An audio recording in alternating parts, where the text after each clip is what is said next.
Today's lesson on how to, if you think your car is breaking down with one of these Trailblazers with the 4.2 liter, this little piece right here that goes to the air intake resonator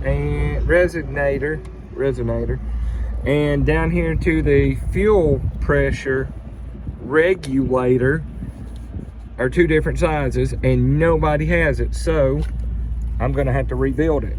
I can take the 90s off of it, the 90-degree angle heads, and build it with these. Now, if you order any of these parts off Amazon or anything, this thing's like $28 a piece, $24. And if they have them in stock in your local area, it's $11.95.